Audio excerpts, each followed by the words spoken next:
Selanjutnya kita belajar iman, kata iman di dalam Alkitab Perjanjian Baru. Ya, Alkitab Perjanjian Baru ditulis dalam bahasa Yunani dan kata iman di dalam Perjanjian Baru ditulis dengan kata pistis yang memiliki arti yang pertama, percaya dan menerima suatu kebenaran. Yang kedua, mempercayakan diri atau mengandalkan Tuhan. Yang ketiga, berarti kesetiaan dan juga berarti ketaatan. Ya. Jadi kalau kita melihat di sini sama ya, kalau disimpulkan sama pengertiannya dengan yang tadi kita belajar pengertian iman dari Perjanjian Lama. Sama ya, mempercayakan diri kepada Tuhan, setia kepada Tuhan, percaya bahwa Tuhanlah kebenaran, taat kepada Tuhan. Ini merupakan pengertian dari iman. Jadi kita sudah melihat bahwa iman itu dengan setia itu merupakan dua kata yang tidak dapat dipisahkan. Ya. Kalau kita mengaku orang yang beriman kepada Tuhan, artinya kita harus setia kepada Tuhan. Ya, setia, tidak bercabang hati.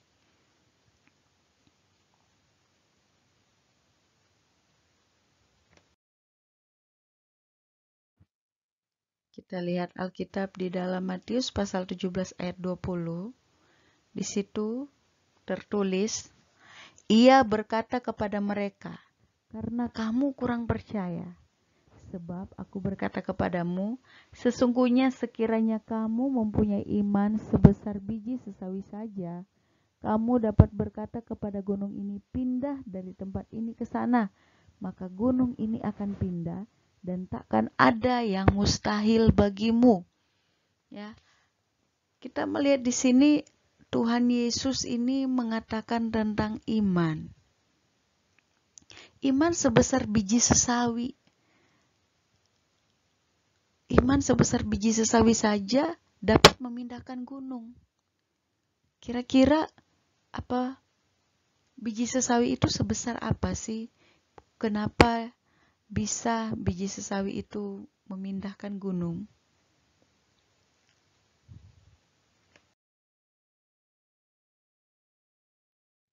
Jadi yang jadi pertanyaan di sini, apakah iman sebesar biji sesawi dapat memindahkan gunung? Coba kita lihat satu ayat di dalam Matius 13 ayat 32. Di situ dikatakan, memang biji itu yang paling kecil dari segala jenis biji atau benih, tetapi apabila sudah tumbuh, sesawi itu lebih besar daripada sayuran yang lain, bahkan menjadi pohon, sehingga burung-burung di udara datang bersarang pada cabang-cabangnya. Nah, ternyata inilah biji sesawi. Ya, biji sesawi itu dikatakan firman Tuhan memang biji itu paling kecil dari segala jenis biji atau benih, tetapi apabila tumbuh, dia lebih besar daripada sayuran yang lain. Ini bukan sawi yang kita biasa makan ya. Ini sesawi yang ada di sana. Ya. Mungkin di sini banyak ya yang belum pernah lihat biji sesawi.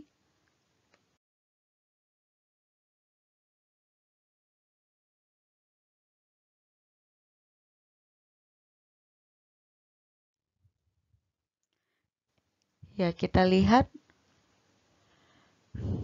biji sesawi itu dikatakan tadi bahwa dia adalah yang paling kecil dari segala jenis biji. Tuh, ya. Ini gambarnya kurang lebih seperti ini. Ya. Dia sangat kecil. Ukurannya, diameternya kurang lebih hanya 1 mm ya, 1 mm.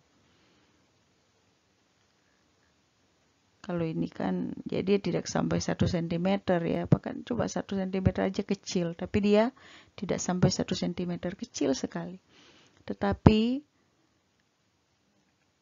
dia bisa tumbuh menjadi pohon yang besar ya. Jadi 3 meter. Bisa tumbuh menjadi pohon yang besar. Padahal dia benihnya kecil sekali. Itulah sebabnya kenapa Tuhan memakai ini untuk menggambarkan iman kita. Ya, jadi walaupun iman kita kecil awalnya, tetapi jangan kecil-kecil terus, harus mengalami pertumbuhan. Ya, kalau dulunya hanya biji yang kecil, sesawi itu, tetapi ketika dia tumbuh dia bisa menjadi pohon yang besar ya, luar biasa, menghasilkan buah ya, menghasilkan ya. Dan dia bukan hanya menghasilkan tapi dia juga menjadi tempat berlindung burung-burung ya. Jadi bermanfaat ya.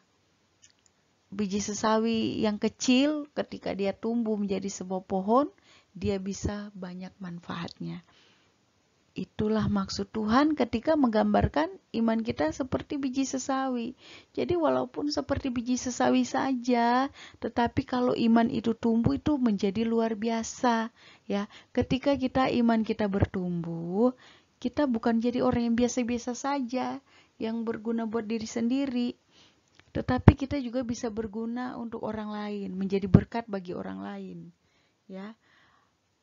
Jadi kalau kita lihat sama ya, baik dari perjanjian lama, perjanjian baru, Tuhan menginginkan iman seorang anak Tuhan itu mengalami pertumbuhan ya, bukan hanya biasa-biasa saja ya.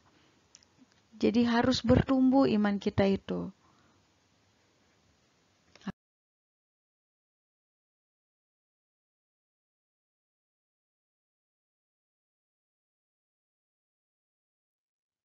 Ya, jadi biji sesawi yang kecil dapat tumbuh menjadi pohon setinggi 3 meter.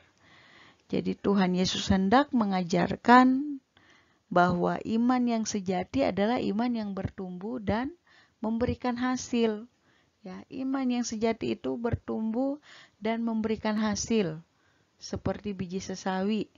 Ya, jadi iman itu dinamis, artinya iman itu aktif dan hidup. Ya, tidak statis tapi dinamis. Ya, dapat bertumbuh terus-menerus dalam kehidupan manusia jika manusia itu membangun hubungan dengan Allah melalui doa, membaca Alkitab, dan beribadah. Jadi, kalau kita mau kita menjadi berguna, mari kita memelihara iman kita agar tetap bertumbuh di dalam Tuhan, ya, melalui hubungan dengan Tuhan, baik lewat doa, membaca Alkitab, maupun beribadah. Ya. Bahkan bukan hanya di situ ya, kita juga perlu membangun relasi dengan sesama melalui persekutuan. Karena iman itu kita praktekkan juga kepada sesama manusia lewat membantu sesama, ya kan?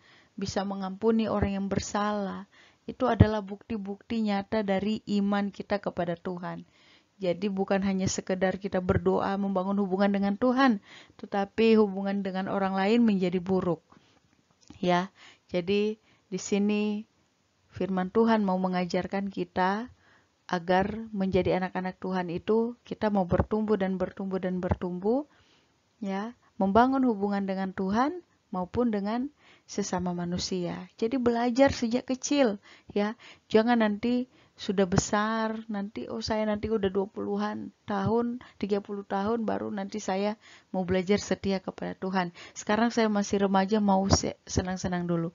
Tidak seperti itu, tetapi sejak remaja kita mau belajar setia kepada Tuhan. Seperti kita sudah belajar sebelumnya ya. Seorang Timotius, dia seorang yang beriman kepada Tuhan. Kenapa dia bisa beriman kepada Tuhan? Karena sejak kecil dia sudah rajin membaca kitab suci, rajin mempelajari Alkitab. Dia belajar untuk berbuat baik. Sehingga setelah besar ya, dia bertumbuh menjadi anak Tuhan yang dewasa imannya kepada Tuhan. Ya, Timotius walaupun masih muda dia bisa menjadi seorang pemimpin. Jadi tidak mustahil Tuhan akan memakai kalian dengan luar biasa kalau tetap setia kepada Tuhan, ya. Kalau membangun hubungan dengan Tuhan dan sesama, menjaga iman kita kepada Tuhan. Ya, ada begitu banyak tokoh-tokoh iman di dalam Alkitab, kita melihat bagaimana kehidupan mereka walaupun harus melewati proses yang panjang, tetapi Tuhan mendapati mereka setia dan mereka diberkati oleh Tuhan. Sebab itu, mari kita menjadi orang-orang percaya yang imannya bertumbuh di dalam Tuhan, ya, tidak sekedar percaya begitu saja, tetapi mengalami pertumbuhan di hadapan Tuhan, ya. Biar ini bisa menjadi berkat di dalam kehidupan kita semua. Tuhan Yesus memberkati.